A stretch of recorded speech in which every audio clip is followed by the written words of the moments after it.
mestre em Serviço Social da Universidade Federal do Rio de Janeiro, doutor em Sociologia e UPERJ, professor da UFRJ, voltado ao Departamento de Sociologia Política da Universidade Federal de Santa Catarina, né? Palestrante espírita no Centro Espírita Luz e Caridade. Muito boa tarde a todos e a todas. Não sei se é uma alegria ou ser o último a apresentar. Eu espero que seja uma apresentação empolgante, como foi a do nosso companheiro que nos antecedeu. Esse trabalho que eu vou apresentar aqui para vocês é um trabalho que eu refleti sobre ele a minha vida inteira. Eu sou a terceira geração de espíritas da minha família. Minha avó fundou um centro espírita, minha mãe fundou um centro espírita. Participei de obras sociais por fazer parte de uma família espírita durante a minha vida toda, frequentei centro espírita a minha vida toda. Entrei no movimento, no curso de serviço social por causa do Mário Barbosa, que era amigo da minha avó, ia para a casa da minha avó quando ia ao Rio de Janeiro.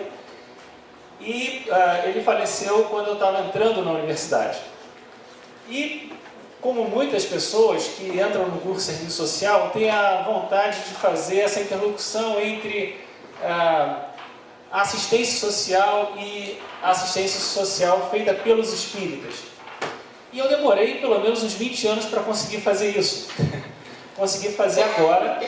E o que eu vou apresentar aqui é algo muito breve, porque foi uma pesquisa de 2 anos, que foi agora publicada e está ali à disposição de vocês, pelo Centro de Cultura e pela Liga de Pesquisadores Espíritas. Então, quero agradecer aqui, antes de qualquer coisa, ao Pedro, à Júlia, ao Jader, as pessoas que contribuíram para que esse trabalho fosse publicado agora, recentemente. Foi um esforço danado para que o trabalho pudesse ser publicado para esse evento. Chegou aqui anteontem. Chegou aqui anteontem. Muito bem. Então, esse é um trabalho que, quando eu comecei a pensar, eu conversei com o Mário Santiago, que é da Federação Espírita Catarinense, e ele ficou muito contente com a conversa que eu tive com ele, porque eu disse assim: Mário, a gente precisa fazer pesquisa sobre o Espiritismo. A gente não tem pesquisa sobre o Espiritismo. A Igreja Católica, por exemplo, tem um centro de estatística sobre os católicos, né, que é o CERES, e a gente não tem nada semelhante. Eu não conhecia ainda o centro de documentação, né, espírita, mas a gente não tem nada desse tipo. E eu acho que é importante a gente fazer isso. E é importante a gente fazer pesquisa sobre os espíritas, para que a gente saiba o que pensam os espíritas no Brasil, que é algo que a gente não desconhece em geral. Eu queria até falar também com o Ivan, não sei se o Ivan está aqui. Oi? Desculpa, ele passou na internet, pesquisa, mas Trozoli. Isso. Né? Bom, já vi que ele não está, mas depois eu vou falar então particularmente com ele. Então, essa pesquisa nasceu dessa trajetória, e ela é uma pesquisa que é dividida em algumas partes principais. Como eu faço parte de um departamento de sociologia, eu precisava dar uma fundamentação sociológica para a pesquisa. E essa fundamentação foi muito importante. Eu me baseei em alguns autores que não são normalmente muito estudados no campo da sociologia para a discussão da ação assistencial, e eu tentei cunhar esse conceito de ação assistencial. O que significa pensar sociologicamente ação assistencial? Significa pensar, primeiro, que a ação assistencial é uma relação entre assistente e assistido. E sociologicamente, quais são os elementos que compõem essa relação entre assistente e assistido? Eu não vou poder falar aqui extensamente sobre isso agora, porque só esse tema eu gastaria todo o meu tempo aqui, né? Mas eu posso pensar alguns elementos. Por exemplo, toda ação assistencial é fundamentada numa confissão de incapacidade. Eu só assisto aquela pessoa que confessa ser incapaz de algo. Por exemplo, se eu estudo matemática, sou aplicado em matemática, assisto às aulas, independente de elas serem boas ou ruins, mas eu assisto às aulas, faço a prova, sou aprovado, está ótimo. Mas se eu fico de recuperação, eu chego para o meu médico e digo, olha, eu estou precisando de ajuda. E aí que vem a assistência. Quando a gente confessa a incapacidade e diz, eu preciso que alguém me ajude, o que acontece? Vem alguém e diz, para eu te ajudar, você precisa fazer algumas coisas. Por exemplo, eu posso supor que você está com dificuldade de fazer equação de segundo grau, porque você não aprendeu direito a somar. Ok? E aí eu digo assim, tudo bem, eu vou te ensinar equação de segundo grau, contanto que você faça os exercícios aqui de matemática, de soma, para mim antes. Aí você pode perguntar assim, mas vem cá, não era isso que eu queria. Mas eu, que estou te auxiliando, digo, mas eu só te auxilio se você fizer isso. Portanto, existe uma relação de poder na ação da assistência. Eu, que sei, imponho determinadas condições porque você confessa que é incapaz. Poderia desdobrar isso infinitamente. Mas ainda tem um outro elemento fundamental. Imagina que eu chegasse e dissesse assim, eu estou com uma dificuldade enorme em matemática, eu não sei equação de segundo grau. Aí chega a pessoa que vai me auxiliar e diz assim, toma uma aspirina. Não tem uma coisa meio estranha? Se eu pedir matemática, por que você está me dando aspirina? Toda ação assistencial, ela tem um foco, um objeto. Então você pode ter uma assistência educacional, você pode ter uma assistência social, você pode ter uma assistência religiosa, que não são a mesma coisa. Cada uma é um objeto diferente. Qual é exatamente o objeto da assistência social? Quando a pessoa vem nos pedir assistência, o que ela está pedindo? E o que nós, como espíritas, queremos dar para ela? Qual a relação de poder que nós estabelecemos com aquela pessoa que chega ao centro espírita para pedir assistência? Então vocês já viram que o tema é bom, não é? O tema é bom. Muito bem. Eu não posso me alongar demasiadamente nesse ponto, então eu vou passar para o próximo ponto, que é uma leitura de dentro da doutrina espírita sobre assistência social espírita. O que os espíritas estão dizendo que é assistência social espírita? E aí algo extremamente importante de ser analisado. Existe uma fixação no movimento espírita sobre o lema fora da caridade não há salvação. O lema fora da caridade não há salvação está no capítulo 15 do Evangelho segundo o Espiritismo. Só que há uma tendência do movimento espírita de ler as obras do movimento da codificação espírita pensando frases significativas. Quem já viu o vídeo que o Mário Barbosa fez? Mário Barbosa? Né? Deus no céu e Mário Barbosa na terra. Não estou falando mal, não é crítica. Mas ele pega um livro, lê alguma parte, lê outra, mas falta ali naquela análise uma apreensão de, por exemplo, qual era o sentido que Kardec deu ao juntar aquelas mensagens no capítulo 15? O que ele queria falar com o lema fora da caridade na salvação? Eu defendo que no capítulo 15, Kardec não está falando da caridade. Ele está falando da salvação. E quando nós tentamos fazer uma ação assistencial, pensando no lema fora da caridade na salvação, o nosso centro está na salvação. De quem? Nossa. Onde está, no Evangelho segundo o Espiritismo, o lugar onde Kardec fala sobre a caridade, como se faz a caridade especificamente?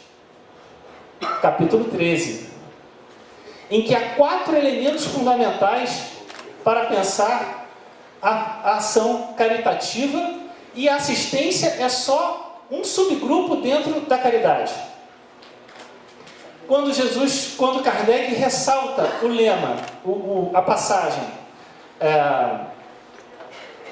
não saiba a vossa mão esquerda o que faz a direita, o óbolo da viúva, os infortúnios ocultos e chamar os pobres estropiados. O movimento espírita tem uma fixação na parábola do bom samaritano e esquece esses 4 elementos fundamentais da ação caritativa, que deve ser a base da ação assistencial. E mais do que isso, quando Kardec chama a atenção não sabe a vossa mão esquerda o que faz a direita, ele chama a atenção e diz assim: a maneira de você se relacionar com o assistido, de forma a não causar nele nenhum incômodo, qual é? Inverter a relação entre assistente e assistido. O que significa isso? Significa que eu quero te ajudar. E eu digo para você, eu preciso muito da sua ajuda. E à medida que você me ajuda, eu estou te ajudando.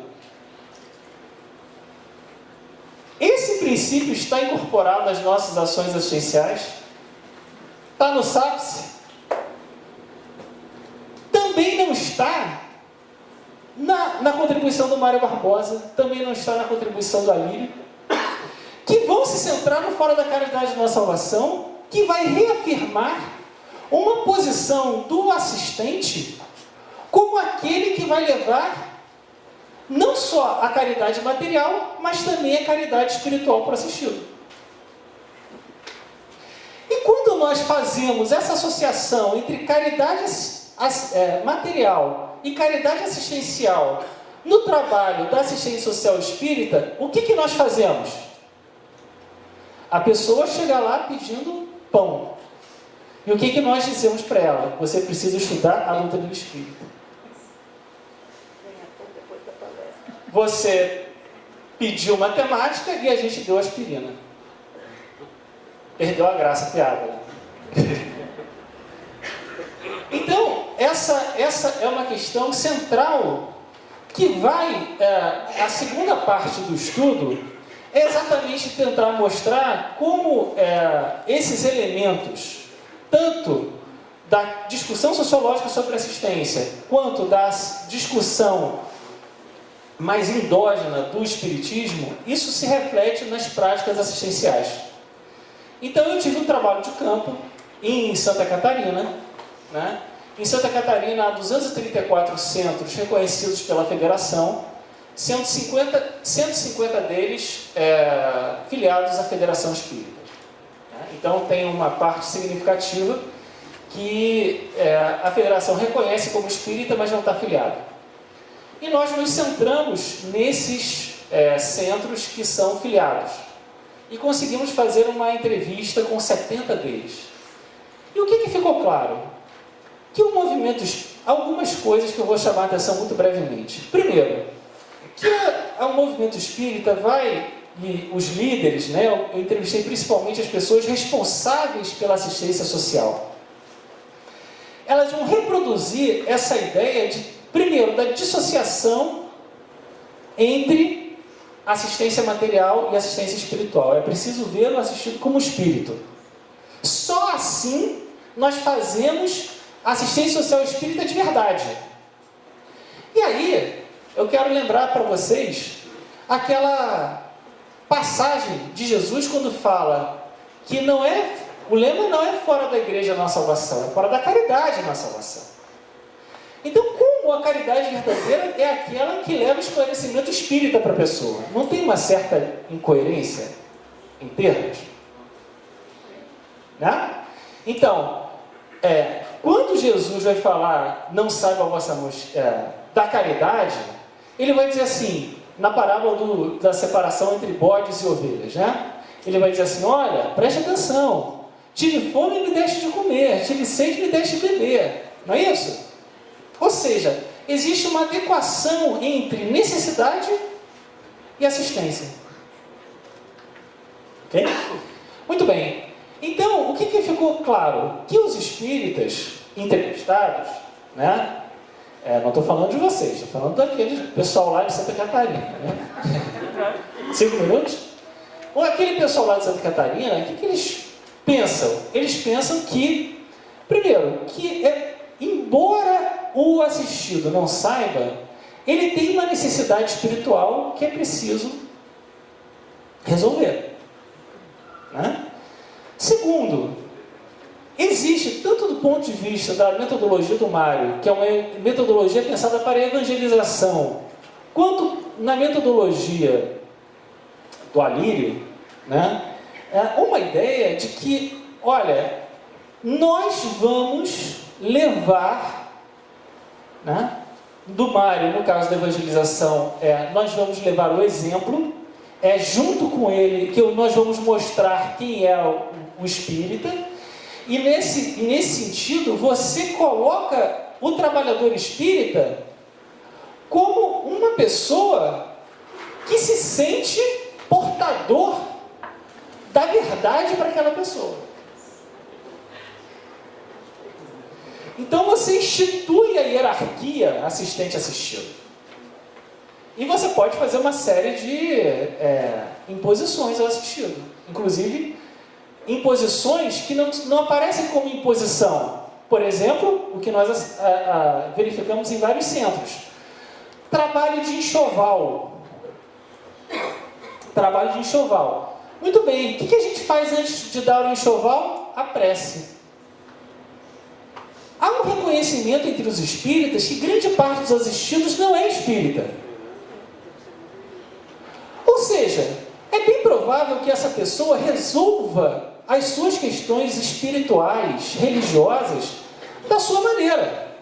Indo na igreja pentecostal, rezando em casa, ou do jeito que quiser.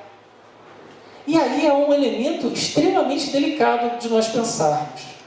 Nós não estamos violando a liberdade religiosa dessas pessoas ao impor a elas exatamente essa nossa convicção? Eu não vou poder me estender mais porque já faltam 5 minutos, mas é preciso a gente pensar que a assistência social tem sido pensada como um reforço da minha convicção religiosa. É ali que eu faço o meu treino. É ali que eu acredito que eu realmente estou fazendo a caridade. Então eu preciso colocar naquele trabalho tudo o que eu sei. Aproveitando a situação daquela pessoa que chega e que se submete por quê? Porque ela está ali, porque ela não encontrou em outro lugar. Porque nem sempre. Mas há um reconhecimento entre os espíritas que grande parte não é espírita. Então, se ele ainda assim se submete a esse tipo de trabalho, é porque ele não encontrou em outro lugar e ele aceita. E mais do que isso, só para terminar agora com um último ponto. Existe dentro da nova organização da assistência social no Brasil uma ideia de trabalho em rede.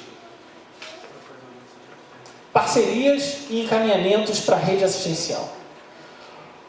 Como o movimento espírita pensa que a verdadeira assistência social é a espírita, os trabalhos são pequenos, centrados e não dialogam com a rede. Por quê? Porque ao dialogar com a rede, você tem que aceitar uma posição que não é a espírita. Mas veja, nós estamos trabalhando para o bom entendimento do assistido ou para resguardar as nossas convicções? Por isso, o nome dessa pesquisa foi Dá-lhe de comer, e a capa, né, a foto da capa é um pão que você reparte, e dali sai a luz. Porque nós acreditamos, porque eu me sinto parte do movimento espírita, né? Isso não é uma crítica ao movimento espírita, é uma autocrítica, né? Que ao repartir o pão nós estamos entregando luz para aquelas pessoas, né? Embora elas só tenham pedido para nós o pão. Meus queridos, muito obrigado. Foi um prazer.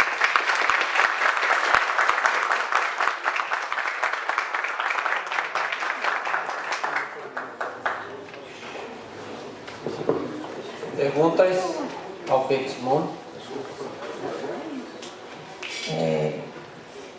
Tudo bem, Pedro? Aqui. Sim.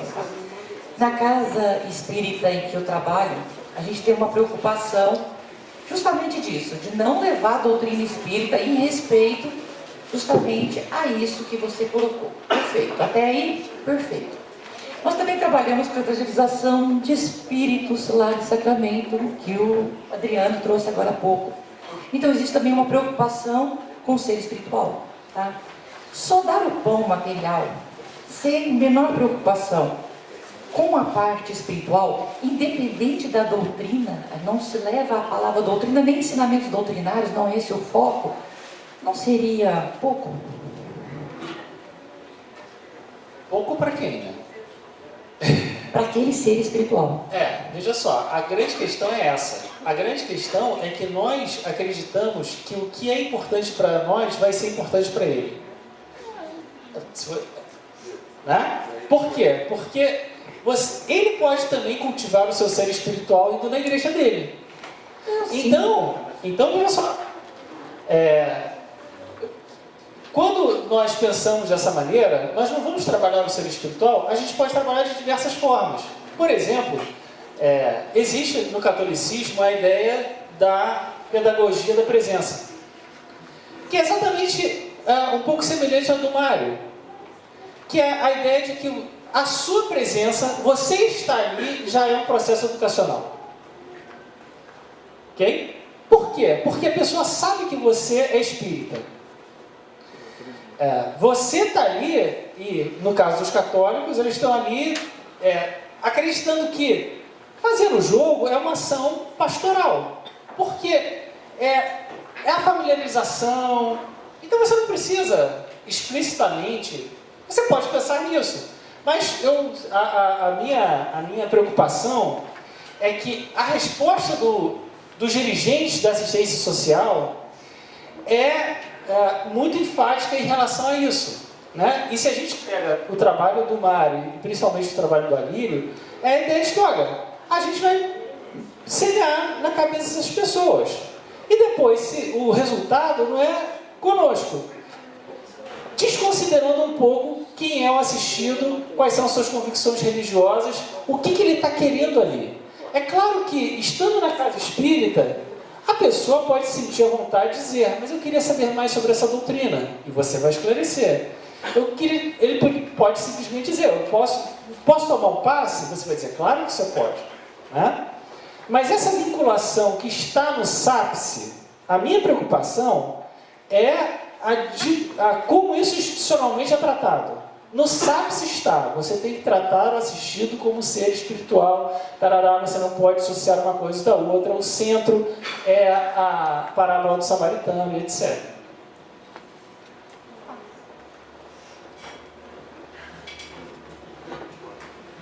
Pedro, boa tarde. Bom, tem uma série de pontos na sua colocação que eu não concordo e outros, naturalmente, a gente concorda, né? Mas, tomando como ponto de partida a questão 886 de O Livro dos Espíritos. Qual é o verdadeiro sentido da caridade? Qual aprendi a Jesus? Benevolência, indulgência e perdão. Eu não vou me alongar aqui, que só isso daria uma palestra. Mas, sobretudo, a assistência social espírita chama-se assistência social espírita porque é realizada por espíritas. Porque senão seria somente assistência social. Mas, sobretudo, na minha opinião, a assistência social ela deve visar a promoção humana dentro do princípio de que a mensagem, o conhecimento espírita visa, né, a promoção da humanidade, a promoção humana mesmo e o desenvolvimento, a regeneração da humanidade.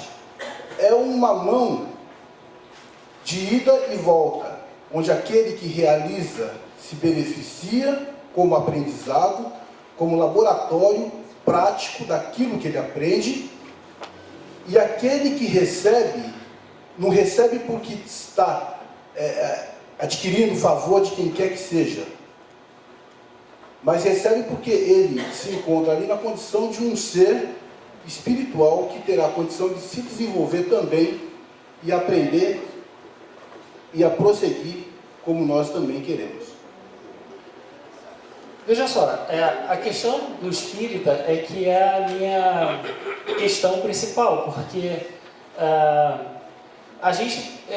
o cuidado que eu quis tomar e é o resultado dessa reflexão é a gente acabar desconsiderando a ideia do fora da caridade, do fora da igreja na salvação, como somente a caridade feita dentro dos ideais espíritas é a caridade espírita e, portanto, a verdadeira caridade, ou assistência, como você queira dizer, né? Você tem que encaminhar de um ponto de vista espírita para ser espírita, mas isso não está em nenhuma passagem de Jesus. Jesus não diz, você tive fome e me deste de comer, mas não me pensou apenas a comida do pão, mas também a do espírito. Jesus não diz isso. Jesus não diz, foste me ver e lá fizesse uma pregação para mim. Não foi isso que Jesus disse. Também na parábola do samaritano, é muito curioso, porque se pensa uma pedagogia, uma metodologia espírita a partir da parábola do samaritano, sem que o samaritano tenha emitido qualquer palavra com o assistido. Não há troca de diálogos entre o samaritano e o assistido. Ele foi, pegou, cuidou, levou, e a única conversa que ele tem é com o dono da estalagem, que ele diz assim, cuida bem desse cara aí que eu vou embora. Porque o ponto da parábola do samaritano não é ensinar a fazer caridade. O ponto é dizer assim, viu? Ele teve compaixão e é o seu inimigo. Se o seu inimigo tem compaixão e ajuda os outros, por que você não faz? Esse é o caminho da sua salvação. Esse é o ponto da parábola do samaritano. Então não tem uma vinculação de um discurso espírita se nós pegarmos as passagens de Jesus. Até Jesus era espírita nesse sentido, né? E se você pegar, só um último comentário, aquela passagem da mulher rica, vocês vão se lembrar. Ela pega a criança e leva com ela. Lê novamente essa passagem, diz assim, e católicos, judeus, não sei o que, oravam por ela. Porque ela não foi estabelecer, a partir daquela assistência, uma moral para aquelas pessoas. Ela foi simplesmente atendê-las. E esse é o ponto chave da questão. Esse é o ponto chave da questão. A crença espírita tem que nos mover para atender a pessoa na sua necessidade. E a crença dela é um problema dela. Aqui, ó.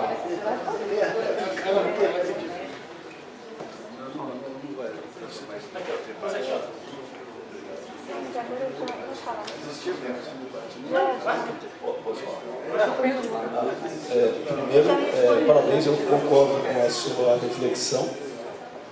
Pedro, a minha pergunta é mais, como pesquisador, na sua proposta. Tá? Eu não li, estou interessado em ler o trabalho.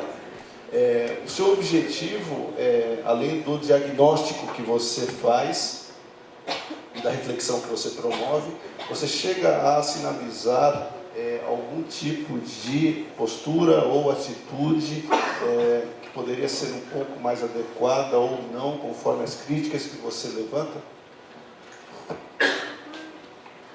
Bom, nesse ponto eu sou bastante cientificista, né?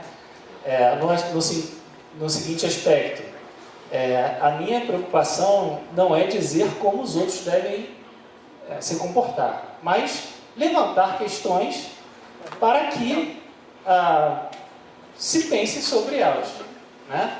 Então, eu já vi que você quer falar, né? Então, quando eu estive em Maricá, lá no Rio de Janeiro, que é a região dos lagos, e o pessoal falou assim, não, mas como é que a gente faz então? Como é que a gente vai estruturar o trabalho? Eu falei assim, eu não sei. Eu não sei. Eu não sei por quê. Porque eu gastei os meus últimos 2 anos pensando nisso.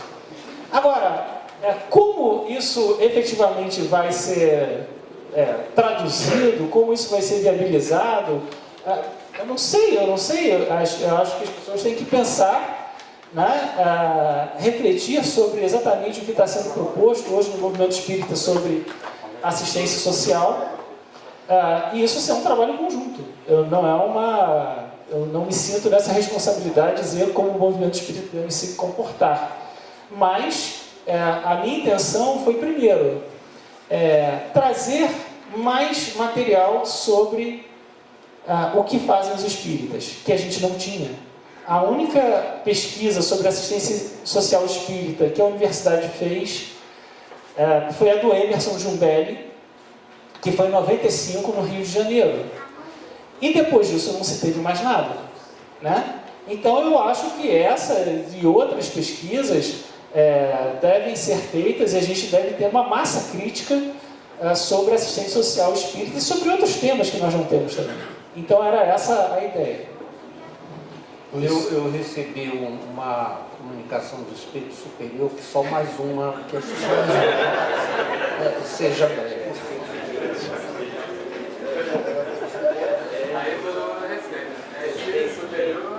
Boa tarde.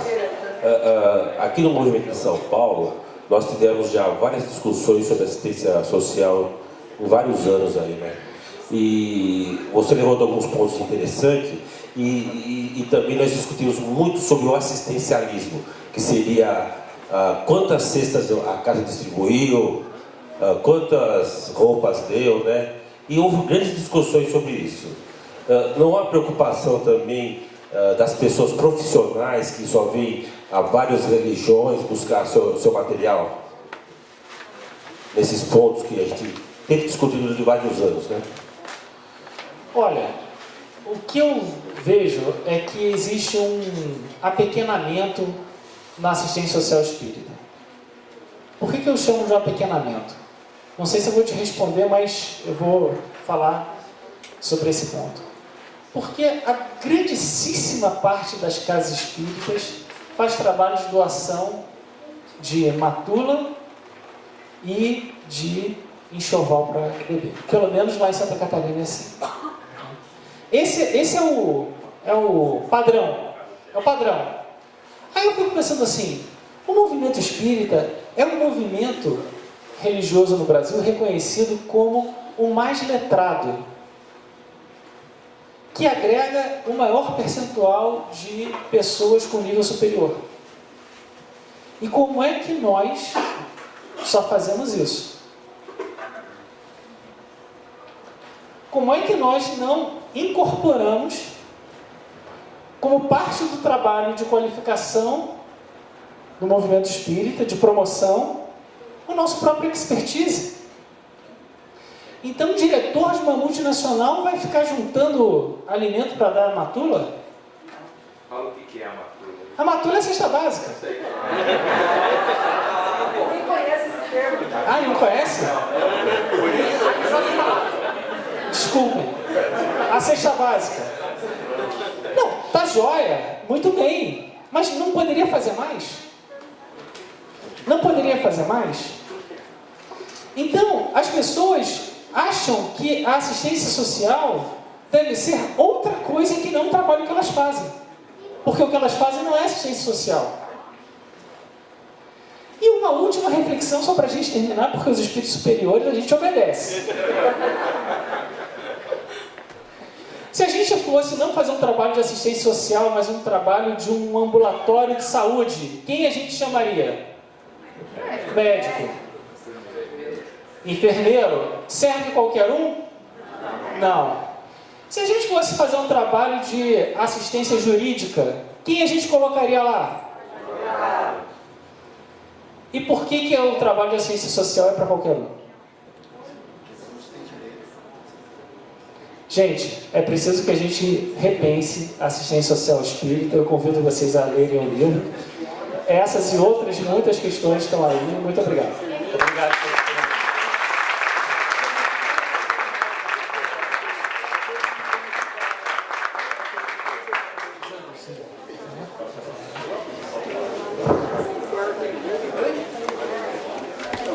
A gente programou o lançamento do livro do Calzone e não programou o lançamento do livro do Pedro.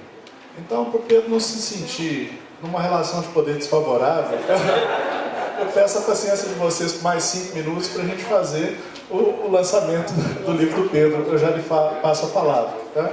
Nós realmente tivemos que... O Pedro contactou a gente há mais de ano, mas a gente estava sem recurso para a publicação.